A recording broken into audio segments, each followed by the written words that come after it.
deket ya? Ya, enggak harus kok segini juga coba. Halo, Halo semuanya. teman tenang apa kabar? Balik lagi sama gue Jimmy. Dan Chris, kita udah udah lama banget. 2 tahun kali ya ada ya. Oh iya, kita tuh ada pembuka dulu bang. Kita bukan pakar, kita sama seperti kalian, pejuang ketenangan sih kan? Benar. Hampir lupa. Oke, it's been 2 years bang. Benar. Gimana Jim kabarnya? 2 tahun men. Gila, dan akhirnya terwujud lagi dengan looks yang beda mungkin teman-teman. Sekarang ya a bit proper lah ya. Ini juga bagus karena lo initiate duluan sih Jim. Betul. Kalau enggak kita nggak akan mulai lagi nih. Teman-teman juga udah pada ada berharap beberapa ya, yang betul, DM ya. nanyain gitu, banyak banget lumayan. Benar. Bahkan tuh ya sampai hari ini di YouTube ya, di video yang terakhir tuh bang yang paling banyak engagementnya. Video terakhir tuh trik terampuh menyelesaikan anxiety disorder. Sorry, correct me if I'm wrong gitu. Itu lumayan banyak engagementnya, rata-rata tuh bertanya banyak kapan nih upload lagi. Ternyata tuh banyak yang nungguin. Banyak di sini ya emang belum ribuan sih, cuman ya I feel you guys gitu. Even 10 sampai 15 orang aja tuh udah lumayan berasa buat kita gitu. Benar. Ya alhamdulillah kita juga nggak nyangka ternyata reaksi dari orang-orang tuh positif gitu tentang podcast ini ya. Gitu. Kita juga waktu dulu ngupload ya udah upload aja gitu. Kalau ada yang nonton alhamdulillah, enggak ya udah gitu. Ternyata segitunya gitu. So bang, selama 2 tahun gimana? Udah apa aja yang dilewatin? Apakah mungkin yang ada yang bisa diceritain mungkin? Kalau tentang kehidupan masih sama, nggak jauh beda ya gitu-gitu, sama stabil. Cuma yang menarik nih banyak yang DM, Jim, DM ke IG. Iya. Mereka juga nanya-nanya gimana sekarang masih mengalami anxiety disorder. Sama tuh DM gue juga banyak gitu. Benar. Nah, terus ini kita ambil contoh general aja ya. Setelah udah balas-balesan DM gitu, yang gua tangkep mereka nanya lagi pertanyaan yang sama di awal. Padahal kita udah bales. Iya. Ya. Lu sekarang tuh masih nggak sih bang ngalamin anxiety disorder gitu. Nah, ini yang buat gua menarik mungkin. Kata anxiety ini tuh mesti kita pecah lagi nih, kita breakdown. Karena anxiety itu kan kalau dalam itu bahasa Inggris. Iya. Bahasa kalau di Indonesia ini kecemasan. Iya. Disorder itu artinya gangguan. Disorder gak keteraturan. Iya, something wrong lah. Something wrong. Jadi berarti bisa diambil kesimpulan mungkin gangguan kecemasan dan nggak bisa lu apa-apain kontrol ya nggak ada yang nggak pokoknya terlalu absurd lah rasanya gitu. Nah bukan berarti rasa cemas itu harus hilang 100%. Ya kalau oke. Nah cemas itu tuh normal banget buat manusia bertahan hidup. Betul. Ya jadi itu semacam kayak skill. Iya, skill bawaan untuk menghindari sesuatu atau menjauhi sesuatu atau kayak sense-nya manusia untuk ngerasa ini sesuatu ini kayaknya kurang benar gitu. Nah, yang mesti kita pahami lagi kan dari video-video sebelumnya itu kita kan ada sesuatu pikiran kita nggak suka, produksi rasa cemas. Ya. Atau takut. Iya. Nah, bener nggak memang begitu step yang kita semua alami? Kalau rata-rata sama sih, bener. Gitu, berarti kita mesti pakai metode yang di video-video kemarin. Iya betul. Buat mengkontrol si pikiran liarnya yang suka nilai-nilai. Iya. Nah, tapi kalau dalam kehidupan kita ngalamin ada suatu saat tiba-tiba cemas itu muncul, bukan berarti itu cemas suatu masalah. Iya betul. Iya, karena cemas harus ada. Harus ada. Iya, selama kita masih hidup, rasa cemas pasti muncul. Survival skill itu. Iya, nah tinggal kita gimana menyikapinya kan gitu, terus cari tahu apa triggernya. Oke. Kalau abis sudah kita tahu triggernya apa, bisa nggak kita ngindarin? Oke. Atau jalanin dulu dengan hati-hati. Mungkin rasa cemasnya itu kayak alam bawah sadar ngasih tahu kita sesuatu ini akan berdampak buruk ke kita di kedepannya gitu. Jadi jalanin aja. Kadang-kadang kita tuh di hidup nggak punya pilihan untuk ngejauhin itu. Iya kan? Ngejauhin hal-hal yang akan menyebabkan kecemasan. Iya gitu. Mau nggak mau kan badannya tetap ngantep. Iya kan, tetap ngejalanin itu sembari perasaan cemasnya ada. Iya. Nah, disadari aja ada cemasnya, lalu hati-hati dalam menjalaninya. Udah, memang nggak bisa ada pilihan lain tentang hal itu. Ya mungkin yang jadi kekhawatiran teman-teman tuh ini sih Bang, si disordernya itu kayak gue ada kecemasan, tapi kecemasannya nih lumayan bikin risih gitu ke badan gitu, kayak yang ya badannya jadi nggak enak, asam lambungnya naik, terus mereka merasa-rasa gitu, kayak jantungnya begitulah, begini, kepala begini. Yang pada akhirnya padahal saat mereka ngecek tuh sebenarnya aman gitu. Oh iya, ada juga yang begitu. Padahal harusnya pas kalian ngecek aman, ya udah yang kalian jadi pedoman itu adalah ngecek aman aja. Bener. Nggak usah bikin lagi di kepala gitu loh. Tapi gua ngerasa ini ya udah itu rasa aja gitu. Iya bener, ada kemarin belum lama juga kita nggak usah sebut namanya siapa ya gitu. Dia juga ngomongin sama Jim. Dia udah cek ke dokternya bilang nggak kenapa-napa, malah dia dikasih obat antidepresan. Ya, tapi dia nggak mau minum, itu pilihan dia gitu. Cuman artinya dokter pun tuh sudah ngelihat ini permasalahannya dengan depresi itu. Iya, stres berarti pikiran. Iya. Memang kalau dikasih minum guys, jangan gak diminum.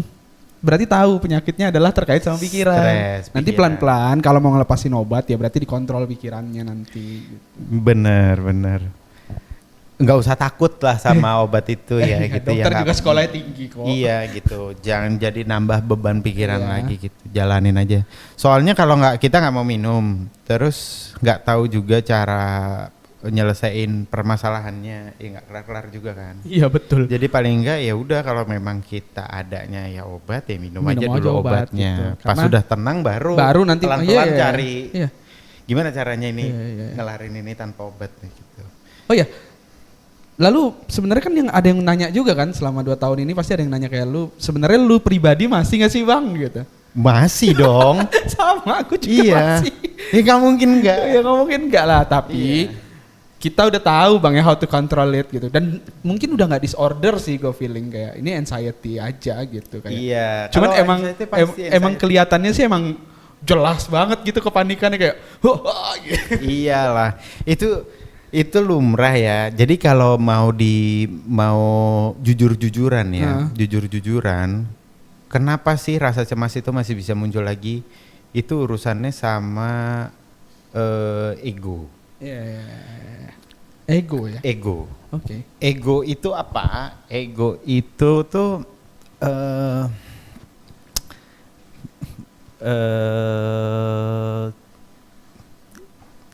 diri kita hasil kolektif data dari kita kecil. Ego tuh kolektif data dari kecil.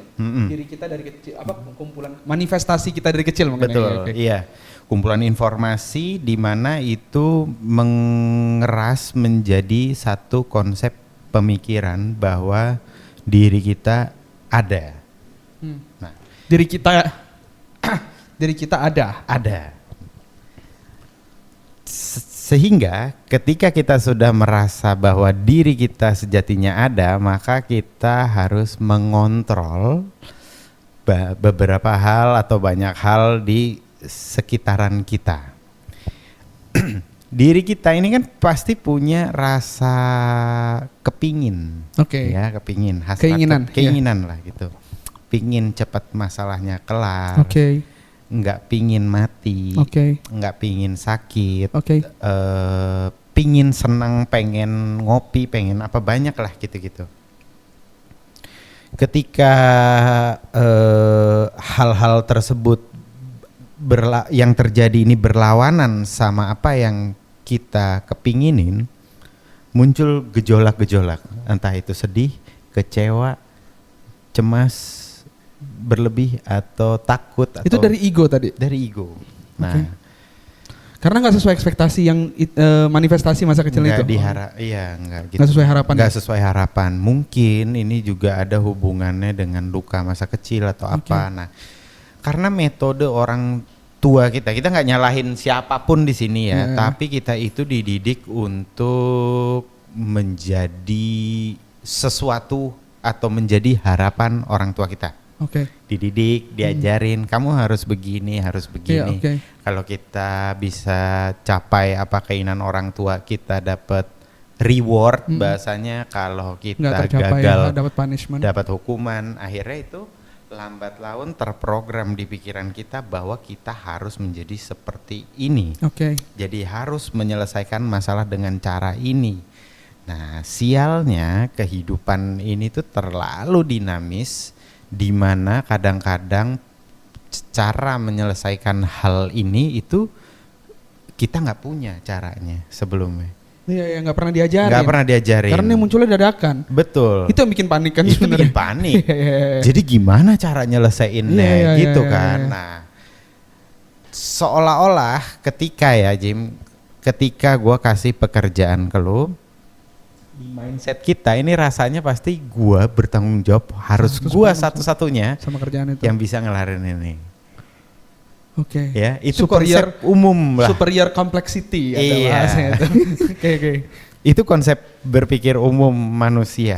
Nah, kalau misalnya kita tidak punya kapabilitas buat ngerjain itu, pasti stres. Iya. Setuju. Mau minta tolong nggak enak karena dengan anggapan gua ini kan kerjaan gua. Gue bisa, gue sendiri. Iya, gitu. Harus gua karena gua yang dikasih kerjaan ini. Nah, itu nambah beban-beban lagi tambahan yang bikin kalau kita udah punya anxiety disorder itu nggak akan pernah kelar. Karena kita tetap membebani diri kita sama sesuatu yang sebenarnya nggak seharusnya kita yang kelarin gitu. Nah, ada beberapa cara keluar dari situasi-situasi itu ya. Misalnya ya nggak dikerjain, atau ketika kita harus bisa nerima diri kita padanya. Harus mau nggak mau kita harus bisa nerima. Walaupun penilaian terhadap diri kita itu buruk, tetap aja kita harus bisa terima.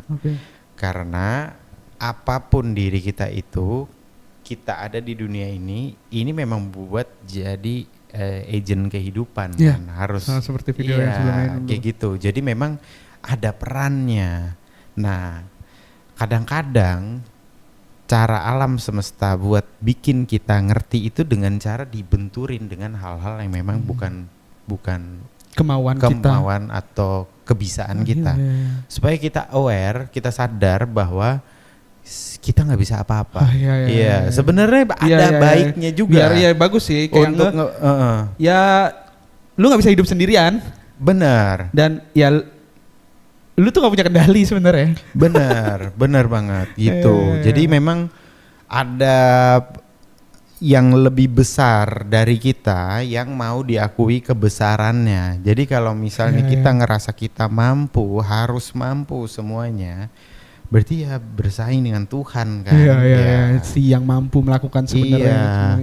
Itu akan makin berat. Sekarang kalau bisa dibilang yang udah kena anxiety disorder akut kan gak bisa ngapa-ngapain. Terus gimana dong? Gitu. Kalau dia sendirian lagi kondisinya. Dia sendirian lagi. Nah, sudah waktunya pasrah. Let it go. Sudah waktunya pasrah. Biarin aja. Benar. Semakin tenggelam dalam rasa kepasrahan, semakin hilang rasa kekhawatiran mencekamnya. Kalian bisa coba. Nah, bisa nih ada trik Jim. Triknya adalah rebahan. Saat lu lagi dalam kondisi. Dalam kondisi kacau, rebahan. Hampir semua teman-teman kita, termasuk kita, itu sensasi di sini. Ya. Persis. Enggak di tangan, enggak di mana, di dada. sini nih, dada. rasain tekanan dadanya itu kan sempit banget tuh. Ini gue pernah pernah ngikutin ini dan emang itu menakutkan teman-teman untuk dicoba sendirian. Tapi tenang aja, kita hidup. Iya, nggak apa-apa ini soalnya nah udahannya enak. Iya terus lanjut bang. Pas lagi ketekan, rasain rasa tekanannya ini, lalu kayak munculin harapan dari kalian untuk kayak harapan ngelepas gitu. Iya. Gimana ya ngebahasainnya? Hilangkan. Iya, tapi nggak usah diomongin. Oh iya kayak. Iya. Kayak pengen lepasin dirilisin. dong, tolong rilis dong, rasa ini nih nggak enak gitu kita ya. Tapi dalam kan? Pernah. Ya, kita pernah boker. Waktu kita boker, mules kan? Kan kita nggak ngomong dalam hati, ya Tuhan tolong keluarkan mulesnya, apa pupnya? Enggak. Tapi apa yang kita lakuin? Kita berusaha kayak mau neken. Oh iya, ngerti. Nah, itu perumpamannya pas lu lagi boker berarti ya, buat ngeluarin rasanya. Buat ngeluarin itu. Jadi, jangan disebut ya berarti. Nggak perlu disebut. Iya. Jadi di dada ini coba rasanya lepas, usahain gitu kayak kalian ngepup gitu. Kalau pup kan ngeden, kalau ini tuh rilis, lepasin gitu ya. Fokus aja di pelepasan itu, nanti ada sensasi kayak capek, terus kayak mau pules, ikutin aja diri kita kayak rasanya tenggelam gitu. Nah, lakukan itu. Sampai tidur juga nggak apa-apa sebenarnya. Nggak apa-apa, iya. Kalau bisa, kalau misalnya sampai udah muncul rasa tenggelamnya itu, sensasi tenggelam, jangan buru-buru seneng karena berhasil. Iya. Karena kalau berhasil itu ada dua biasanya. Rasa senang muncul, euforia, ini akan bikin balik lagi ke permukaan.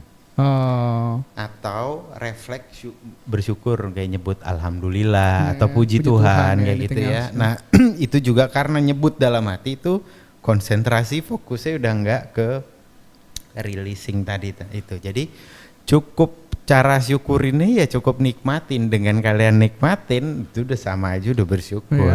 Iya. Jadi kalau misalnya pun ada lagi nanti, ya gitu lagi aja metodenya. Iya kayak gitu aja, semakin ini sering. Kok teman-teman, ini ngaruh kok ke kita. Ngaruh ya, alhamdulillah ini ngaruh nih. Memang semakin sering ngalamin itu, kalian akan semakin familiar dengan rasa tenggelam atau kayak dipeluk sama sesuatu yang. Karena soalnya gini bang, sorry motong. Banyak teman-teman yang ngerasain ini, mereka tuh nggak pernah ngikutin rasanya sampai kejadian, ngerti nggak? Misalnya deng muncul, takut duluan, berusaha buat ngilangin, tapi nggak pernah kayak deng muncul, ikutin tuh nggak ada yang berani karena seserem itu karena sih. serem memang. I feel you guys, I feel you karena itu panik. Tuh real, bener barang tuh ada gitu.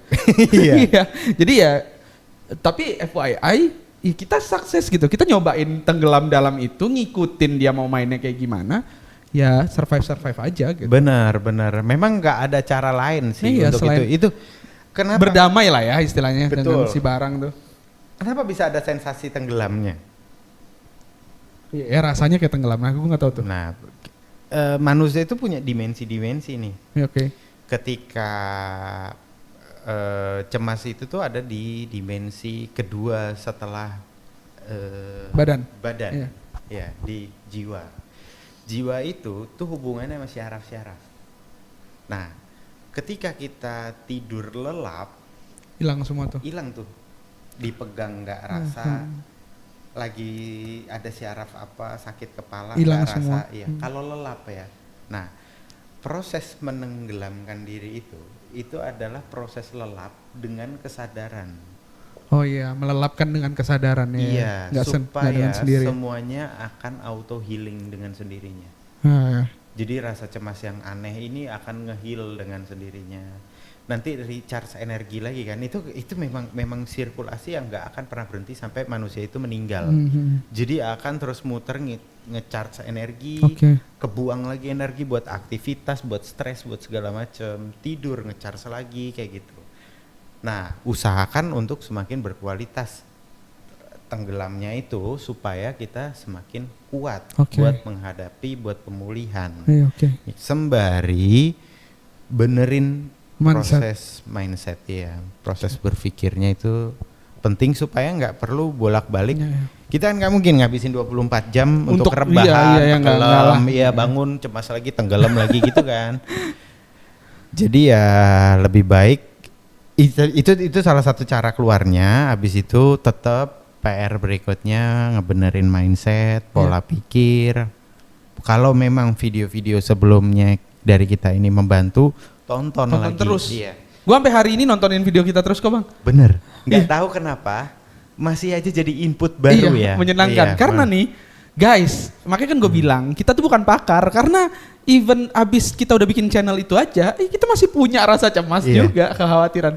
Makanya nonton lagi gitu. Bisa dibilang tuh channel kita tuh sebenarnya kita buat kita. Betul juga. Buat ngeriman kita lagi kalau kita lengah karena kita manusia. Bini gue sering kayak gini, Bang, kayak kok kamu stresnya, nontonlah video yang lu buat gitu. Kan udah ada. Iya bener. Kita gue nonton lagi gitu. Sama. Kayak buku catatan kita ya. Kayak notebook aja cuma dipublish gitu. Jadi teman-teman juga bisa ya survive bareng lah gitu. Iya. By the way Jim, itu kan gue udah ceritain 2 tahun gue ke belakang nih. Iya. Kalau lu gimana? Sebenarnya sama, bener. Problem ada terus. Masalah hidup tuh pasti ada, sama. Kita kayaknya di ayat Quran kan juga ada ya. Namal yusri yusron kalau nggak salah, kita hidup berbarengan dengan kesulitan dan kesenangan kan. Ya fair lah hidup nih gitu. Cuman kadang tuh ya masih si anxiety itu muncul saat kesulitan. Lebih sering munculnya. Lebih sering, benar. Nah, bedanya Jimmy yang dulu sama yang sekarang tuh adalah lebih ke ya udah saat kesulitan tuh datang jarang mengeluh. Dulu gue tuh sering banget ngeluh sama Bang Kris ya, makanya kalau gue lagi ada masalah ini gue cerita ya kan. Lu selalu solusinya adalah ya udah Jim, terus mau gimana jalanin gitu. Sekarang tuh ya 2 tahun tuh kita benar-benar lost contact ya, kita benar-benar sama-sama nggak ada chattingan, nggak ada apa. Nanya Bang gue harus ngapain, enggak ya akhirnya sekarang lebih legowo aja gitu, kayak masalah akan ada, anxiety disorder selalu ada. Dia muncul, gue tahu how to handle it, kayak ya udah lu kalau mau ada aja, gue hidup bareng sama lu gitu. Terus ya problem hidup selalu ada, sekarang lebih ya udah jalanin aja gitu. Ya gue yakin sih kayak ya emang pasti akan hidup tuh fair kok, adil gitu, kayak ya emang pasti masalah dan solusi itu pasti akan ada berbarengan gitu. Dulu tuh lebih banyak ngeluhnya, ya sekarang mungkin udah karena 30 juga Bang ya kali ya, kayak mungkin makin mateng jiwanya ya. Jiwanya makin mateng gitu. Sering beberapa kali iya kok kayak nggak terima dengan keadaan, kok gua gini sih, nanti balik lagi. Ya emang harus gitu. Ya mau gimana gitu.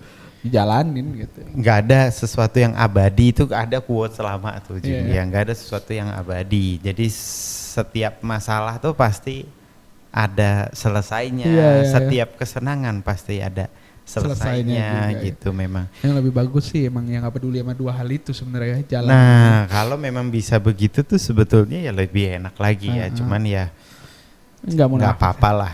Sebagai manusia kalau memang masih pingin untuk enjoy life, untuk nikmatin senang-senangnya kehidupan, ya nggak apa-apa. Tapi nggak boleh egois. Iya. Kehidupan ini tuh isinya berpasang-pasangan. Betul.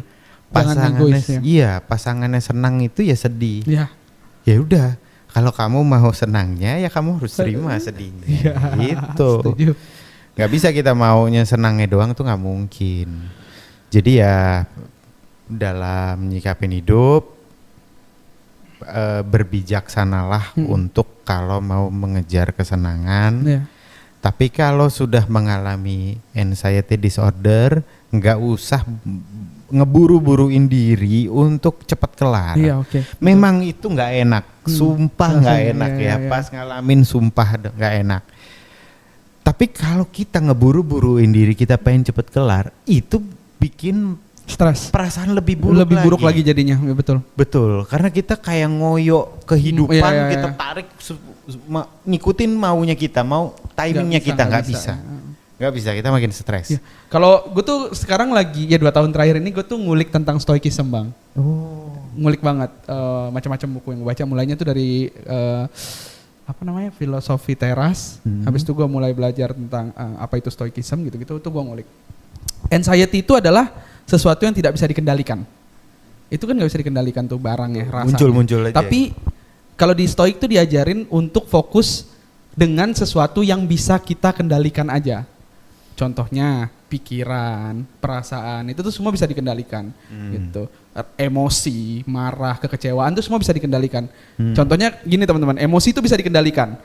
Kita habis marah-marah nih, gue habis marah-marah sama Chris kayak, oh lu bang, terus kita dapat telepon nih, ada klien ngasih duit, bisa kayak yang, halo, oh iya gitu, itu bisa dikendalikan kan, berarti emosi itu kan. Iya, gitu. iya. Nah itu under control kita, itu bisa kita kendalikan. Dan kalau anxiety itu adalah sesuatu rasa yang dia itu kan nggak bisa kita kendalikan munculnya, tapi yang bisa kita kendalikan adalah gimana cara kita nyikapin si anxiety-nya, gitu. Ya udah nih barang ada, ya udah kita bisa kendaliin cara nyikapinnya dengan tidak nambah stres lagi gitu. Mungkin ini Pak cocok banget buat yang ngalamin anxiety tanpa tahu barang ini apa? Penyebabnya apa? Oh iya oke. Karena ada yang muncul perasaan itu, padahal nggak ada pikiran apa-apa, Jim. Lagi nggak ada masalah. Iya. Nah si rasanya kan, itu kan berarti kan nggak terkontrol kayak kata lo kan. Iya. Berarti ya. Tapi kalau lu udah tahu penyebab si anxiety-nya, ya udah diselesaiin aja penyebabnya. Penyebabnya ya entah itu pikiran atau rasa takut tentang Tapi apa. Tapi most of them tuh nggak tahu bang mereka si barang ini apa dan penyebabnya apa. Bener. Walaupun ada juga yang cerita dia tahu, Jim. Oh ada juga. Muncul ada dia tahu. Cuman memang ini mungkin kalau di podcast ini sharingnya agak terbatas ya, karena ini urusannya general, umum. Ya general, umum. Semua orang bisa dapat. Hampir semua orang pasti ngalamin. Iya oke. Iya kayak takut mati misalnya. Betul. Ya itu kan semua orang, hampir semua orang. Azumar 42, jangan takut. Iya. Bersama Ustadz James. Lanjut. Iya, nah jadi yang kayak gitu tuh mungkin kita harus ada sesi khusus tersendiri untuk ngebahas tentang makanya itu. Banyak yang DM gitu. Iya, kayak gitu. Tapi boleh sih, one day mungkin kita kayak live Instagram gitu bang ya berdua. Boleh. Open ke bisa, teman-teman. Iya. Tapi baiknya sih emang ada direncanakan, nanti mungkin akan kita publish lah ya kapannya gitu. Boleh. Kita open Q&A buat teman-teman yang pengen nanya langsung gitu. Tapi tanya yang belum muncul di video ya. Jangan diulang ya. Jangan ngulang-ngulang terus. Terus nih kalau kalian lagi di grup anxiety disorder, keluar sekarang. Keluar. Kenapa tuh? Itu gak bagus bang. Nge-trigger, isinya semua keluhan soalnya. Oh, lu belum pernah join ya? Belum. Wah, kalau lu join Facebook Anxiety Disorder Group, ya semua isinya keluhan. Dan itu tuh bukan solusi, teman-teman. Karena kita cuman ngerasa ada temennya ya. Hanya akan memvalidasi kalau barang ini tuh ada gitu. Okay. Emang ini ada, cuman tuh hanya akan nge-trigger lo buat muncul aja terus. Jangan gabung, keluar. Oh, nggak ada penyelesaian masalahnya. Rata-rata paling komen, udah jangan dirasain, cuma sensasi gitu-gitu doang gitu. Okay. Nanti curhat lagi. Isinya tuh cuma itu nggak solusi sebenarnya bang. Sebenarnya jujur ya Jim ya. Iya, sebenarnya jujur, gue tuh gatel banget. Gue pengen ketemu sebenarnya sama teman-teman kita yang nge-DM nih. Iya. Karena lewat teks tuh kurang rasanya kan. Mau ketemuan nggak? Gitu. Kapan ya? Karena kan lokasinya tuh Kopdar jauh-jauh ya. Rata-rata pada jauh, banyak kan luar kota bang. Kopdar seru sih, boleh sih kita ngobrol bareng. Oke, nanti boleh kita rencanain, mungkin tulis di komen setuju nggak buat ketemuan bareng, kita ngobrol, ayo gitu. Ngebahas ini gitu, siapa tahu bisa jadi solusi untuk teman-teman yang lain. Karena kalau dibilang mungkin ada ngerasain hal yang beda, kayaknya enggak. Karena yang dirasa semuanya kayak sama, rata. Tapi mungkin teman-teman yang lain tuh punya solusi sendiri. Kalau gue ngeliat ada artis Hollywood ya, dia tuh siapa namanya, Pedro Pascal ya namanya, yang main film Last of Us itu. Oh nggak tahu. Itu dia ada anxiety, dia cara nyelesainnya tuh dia megang perut dia gitu. Karena gue juga sering kalau gue dada, kalau gue suka megang tuh kayak lumayan rilis ya. Itu juga sebenarnya it's okay gitu, boleh. Lu selalu punya metode buat nyelesain anxiety lu gitu. Benar. Boleh, nanti mungkin kita akan ada obrolan, ngobrol bareng gitu. Oke. Ada lagi bang? Kayaknya kalau dari gua cukup sampai sini dulu ya. Cukup teman-teman ya, lumayan lama sih udah ya obrolannya. Semoga bermanfaat teman-teman. Nanti berarti agendanya lumayan banyak. Kita nanti mungkin akan live Instagram. Terus ya ini kita kayaknya akan nyeriusin lagi bang ya. Iya kayaknya kita ada podcast lagi nih selanjutnya. Akan nyeriusin lagi. Semoga ya sebenarnya berangkatnya pasti dari support teman-teman juga. Komen teman-teman itu lumayan jadi materi juga buat kita. Kalau jadi perbanyak kalau mau komen gitu. Terus kita juga akan nge-agendain untuk kopdar gitu. Bener. Nanti kita obrolin lah baiknya gimana. Dari gue itu sih cukup, thank you. Cukup, iya. Balik lagi, kita bukan pakar. Kita bukan pakar. Kita sama seperti kalian. Ya, kita semoga. pejuang ketenangan. Benar Oke. banget. Sampai jumpa di Sampai jumpa. episode selanjutnya. Dah.